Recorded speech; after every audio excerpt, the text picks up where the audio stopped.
दुर्गा पूजा का समय है, इसमें माँ दुर्गा की जगह जगह पूजा हो रही है, लेकिन उनके साथ साथ महिषासुर का नाम भी लोगों की जुबान पर। तो महिषासुर कौन था? महिष माने क्या होता है? भैंसा।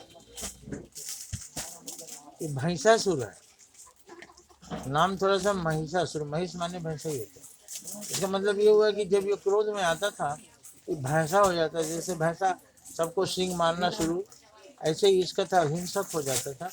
तो सारी धरती कांपने लगती थी, देवता लोग कांपने लगते थे, पता नहीं क्या करेगा ये। अब इसकी कहानी जान लीजिए, इसका क्या दुर्भाग्य है, इसको दुर्भाग्य ही कहें। इसने सारी धरती जीत ली, धरती का इसके अधिकार में आ गया, पाताल लोक भी जीत लिया और स्वर्ग लोक भी जीत लिया, तीनों लोगों को जीत लिया। इसका फिर भी पेट नहीं भरा, तो इसने अपने आप को भगवान घोषित कर दिया। अरे तुमको सोचना चाहिए कि भगवान की कृपा से ही तुम्हारी ये जीत हुई।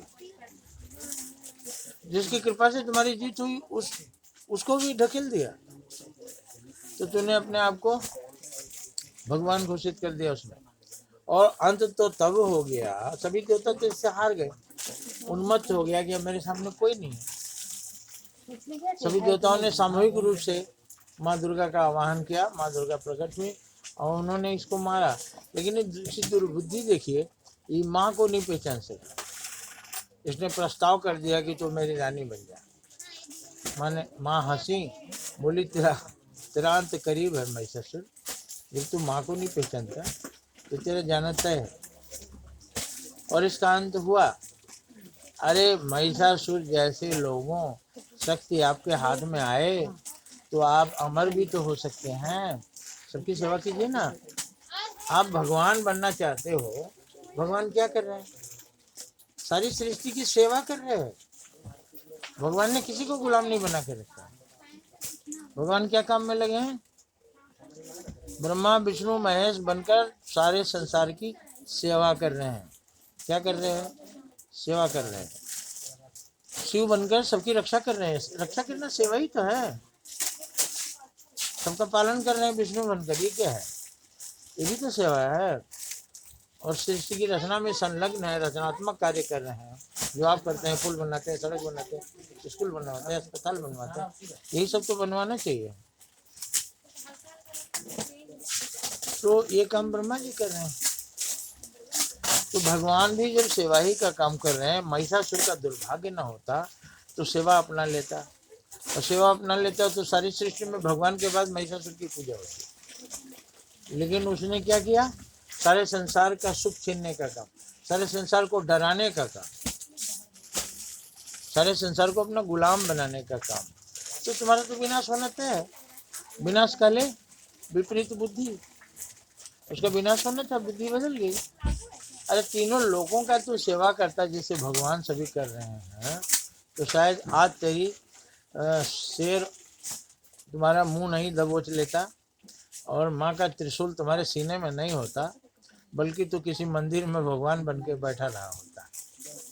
लेकिन तुमने सबकी सेवा नहीं की, इसलिए ऐसे संसार के लोगों महिषासुर से सीखे। इतना बड़ा मौका पाकर भी उसने मौका खो दिया। आपको जब भी मौका मिले सेवा कीजिए, सेवा से आप बड़े होते चले जाएंगे, सेवा से आप बड़े होते चले जाएंगे। महिषासुर ने अगर तीनों लोगों को जीतने के बाद जो अपने को भगवान घोषित कर दिया, तो भगवान क्या कर रहे हैं आप देखिए। आप भगवान तो बोलते हैं मैं लोगों का सेवक हूँ। जिसको भोजन नहीं, एक भगवान विष्णु बनकर सबको भोजन दे रहे हैं। इतनी बड़ी सेवा, चींटी को भी दे रहे हैं, हाथी को भी दे रहे हैं, सबको दे रहे हैं। हम थोड़ी खिला रहे हैं किसी को, अजगर को भी दे देते हैं। और शिव बनकर क्या कर रहे हैं? उनके साथ शक्ति है, तो वो लोगों की रक्षा कर रहे हैं।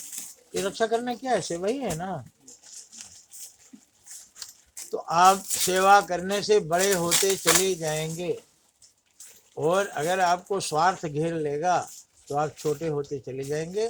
सेवा करने से आप देवता और भगवान बन सकते हैं, और लोगों का शोषण करने से आप राक्षस और शैतान बन सकते हैं।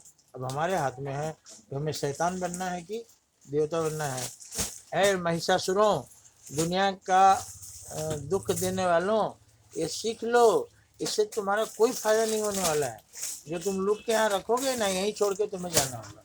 सेवा अपना लो, सारी सेवा तुम्हारे साथ जाएगी। इसलिए आज दुर्गा पूजा के दिन ये जानना है कि दुष्टों का संहार सब मिल के कीजिए, अकेला उसके सामने कोई नहीं टिकेगा। सारे देवताओं ने सामूहिक शक्ति प्रदान किया था माँ दुर्गा को, सभी देवताओं ने अपना अपना हथियार दिया था माँ दुर्गा को। विष्णु ने अपना चक्र दे दिया, शिव जी ने अपना त्रिशूल दे दिया, ब्रह्मा जी ने अपना ब्रह्मास्त्र दे दिया। सामूहिक शक्ति से बड़ी हुई, जैसे भगवान राम को सभी ऋषियों ने, सभी लोगों ने अपना आशीर्वाद दे दिया। आशीर्वाद का मतलब क्या होता है? सबने अपनी अपनी शक्ति दे दी। और जो अगस्त ऋषि ने उन्हें अमोघ अस्त्र दिया था, ये जो विश्वामित्र ने उन्हें तीर चलाना सिखाया। रामो द्विधा न संधायते, राम ने किसी चीज पर दोबारा निशाना नहीं लगाया। एक कंप्यूटराइज धनुष विद्या थी, जो आज हम कंप्यूटराइज कहते हैं ना, सटीक जाती है, उसे भगवान राम को ये सिखाया था विश्वामित्र गुरु ने। और वशिष्ठ ने तो बहुत कुछ सिखाया। तो ऋषियों का वरदान, अगस्त ऋषि ने पहुंचते ही कहा, ये राम ये ले लो, ये तुम्हारे लिए मैंने रखा, मुझे रखना बड़ा मुश्किल हो रहा था। रावण परेशान करके रख दिया, हजारों बाहर मेरे आश्रम को फूंक दिया, जला दिया, और मांग रहा था कि आपके पास कुछ है हमको दे दीजिए। आपने कुछ रिसर्च करके बनाया, हमको दे दीजिए। यही अमोघ अस्त्र है जिसको आज हम परमाणु अस्त्र कहते हैं। और जब समुद्र बार बार निवेदन से नहीं माना, भगवान का क्रोध पारा चढ़ गया कि है दुष्ट, तू निवेदन की भाषा नहीं समझता, तो तुझे मैं तेरी भाषा में समझाता हूँ। तू शक्ति की भाषा समझता है, ले तुझे मैं सुखा दूंगा। और जब धनुष पर तीर चढ़ाया इस अमोघ अस्त्र का, तो समुद्र पैरों में गिरा। समुद्र पैरों में नहीं गिरता उड़ता है। समुद्र का मतलब हुआ सारा संसार उनसे निवेदन किया, भगवान अगर आप समुद्र को सुखा देंगे तो धरती का स्थिति बिल्कुल खराब हो जाएगी, बदल जाएगी। आप ऐसा मत कीजिए, और आप बनाइए। हम लोग तैयार, नल नील थे, उन्होंने कहा मैं पुल बना देता हूँ। उन्होंने पत्थरों को कैसे करके हल्का कर दिया, चाहे खोखला किया, लेकिन कहीं कोई छेद नहीं था उसमें, तो पत्थर तैरा दिया उन लोगों ने। तो भगवान बोले अब तो चढ़ चुका है तीर पर, धनुष पर, अब ये तीर वापस नहीं होगा। तो लोगों ने कहा कुछ कीजिए। तो भगवान ने कहा लो मैं इसे पश्चिम दिशा में मोड़ देता हूँ, और पश्चिम की ओर तीर छोड़ा है रामायण काल में। और जो राजस्थान अरब मुल्कों में जो डेजर्ट है, या सहारा का डेजर्ट है, अगर हम अन्वेषण करें तो पता चलेगा राम के बाण से वो सहारा का डेजर्ट बना था। जो सहारा का मरुस्थल दुनिया में विख्यात है, जिसका कोई आदि अंत नहीं है, उसमें जो फंस गया वो मरकर ही रहेगा, वो सहारा मरुस्थल बना भगवान राम के तीर से। साफ साफ रामायण में लिखा है, पश्चिम की ओर उन्होंने अपने तीर को मोड़ दिया, क्योंकि वो सक्रिय हो गया था। परमाणु अस्त्र एक बार सक्रिय होने के बाद रुकता नहीं है। तो साफ साफ तो पता चल रहा है कि भगवान राम को उन्होंने परमाणु अस्त्र दिया था, टेक्नोलॉजी। और भगवान ने पूछा भी, महाराज रावण ने इतनी बार आपको तंग किया, ये आपने उसको नहीं दिया, मुझे क्यों दे रहे? बोले देखो राम, मुझे राम की तलाश थी, राम आया तो मैंने दे दिया। राम का मतलब क्या होता है? जो इसका सदुपयोग करे, दुरुपयोग ना करे। रावण को मिल जाएगा, सारी दुनिया को अपना गुलाम बना लेगा। इसलिए उन्होंने राम को दिया, और राम ने उसका दुरुपयोग नहीं किया। जब अति हो गया तब सागर पर उठाया था उन्होंने, फिर भी उन्होंने माफ कर दिया, माफी मांगने से दूसरी तरफ मोड़ दिया।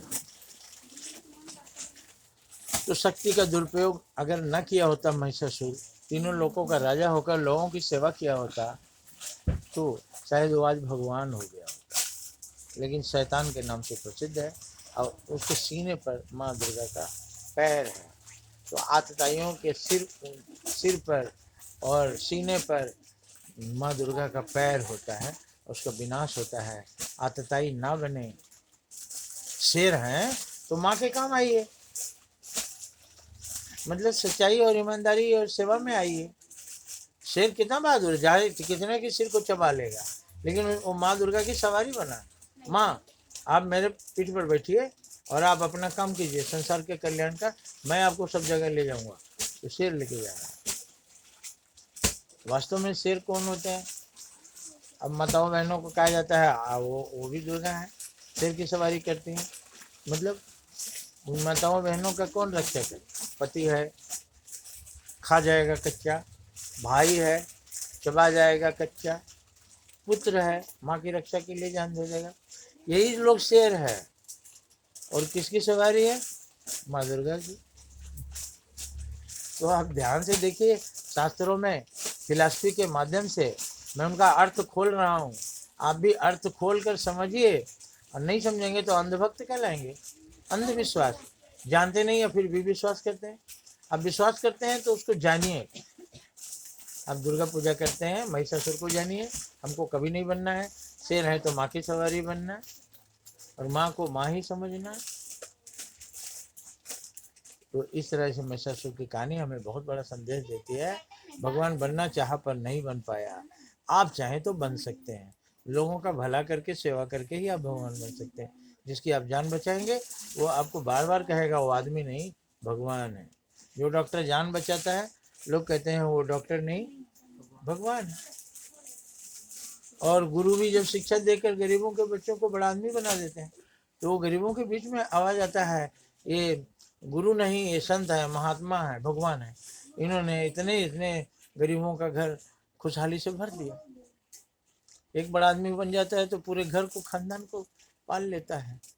तो ये हम सीखें कि सेवा से ही हम बड़े हो सकते हैं, शोषण से हम छोटे हो जाएंगे। अपनी शक्ति का प्रयोग सदा हमें सेवा के लिए करना है। जो कुछ भी मेरे पास, सबके पास कुछ न कुछ शक्ति है। करेला पूरा ही बर्बाद है, ना उसका शकल अच्छा है, ना उसका अकल अच्छा है, पर एक गुण है, रक्त शोधक है, खून को साफ करता है, तो उसकी इज्जत होती है। अच्छा दाम दे के लोग खरीदते हैं। जब आप लोगों का भला करेंगे तो आपकी इज्जत बढ़ेगी, आपकी कीमत भी बढ़ जाएगी। अब आप सीधे सीधे समझिए महिषासुर में क्या सिखाता है। महिषासुर में नहीं बनना है। धन्यवाद।